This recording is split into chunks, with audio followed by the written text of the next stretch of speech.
2022 was the year we had our first adventure. When the pandemic was starting to slow down and we were fully vaccinated, we decided to try something totally different for our first trip together. Hey everyone, my name is Sheena with Noodle Ventures, and in this video, we took a 53-hour train ride from Chicago, Illinois to Emeryville, California.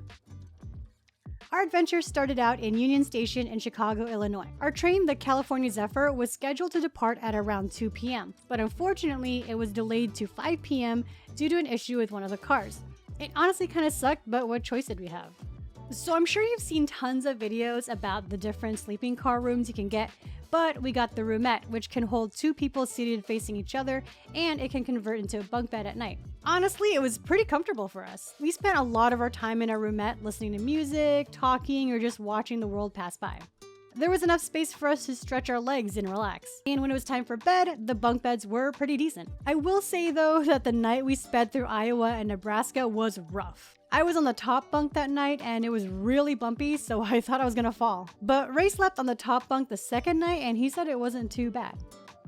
Now, I want to talk about the food, and I'm just going to put a little slideshow of all the food we ate on the trip. So if you have a roomette or bedroom, the ticket includes breakfast, lunch, and dinner. Typically, you'd reserve a time of when you'd like to have your meal, and you show up at the dining car and seated at a table. Because it was only 2 of us, Ray and I would usually be seated with another duo in order to maximize the tables. It was super fun because we got to learn about the other travelers and socialize a bit.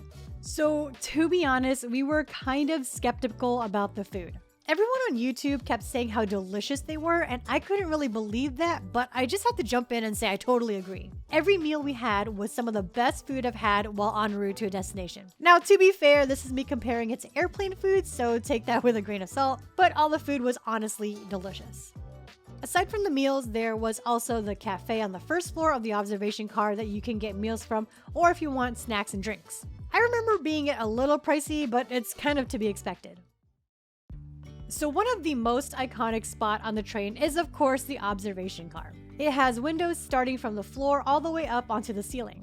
It's a great spot to hang out and check the views, and there's also tables as well. Because the observation car is available to both the people in the sleeper cars and coach, it was usually packed during the day, so we mostly hung out there at night. Plus, our room had a big enough window that we didn't really need to take up space in the observation car.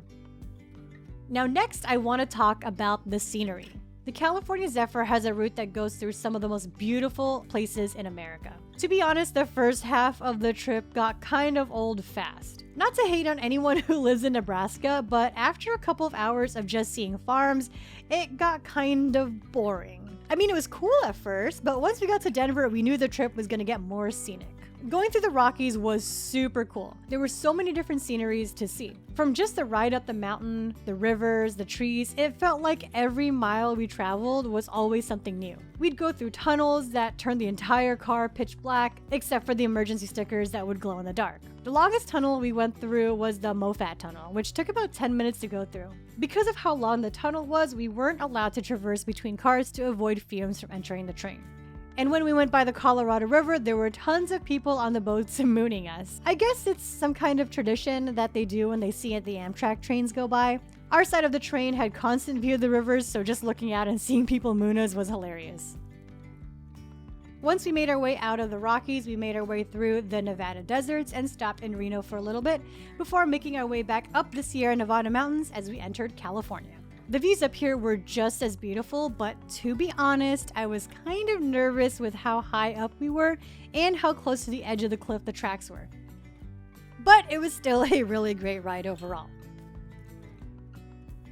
And finally, we came down the mountain, stopped by Sacramento while making our way down towards the ocean, and we rode along the San Pablo Bay and eventually the San Francisco Bay.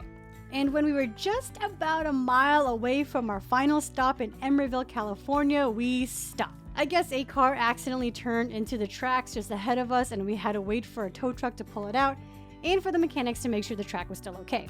It took about another hour, but after the decision to switch tracks came in, we finally made it to Emeryville. Overall, it was a wonderful trip. If you can handle the whole way, I would totally recommend it, but if you're short on time or just want the more scenic route, I would say the route between Denver to Emeryville is a must. Our attendant was absolutely amazing, the food was delicious, and just being able to relax and watch the world go by was so nice. But yeah, that was our first adventure together. Let me know if you guys have ever taken the train before and let me know your thoughts on it. But that is it for us. We'll see you in our next adventure.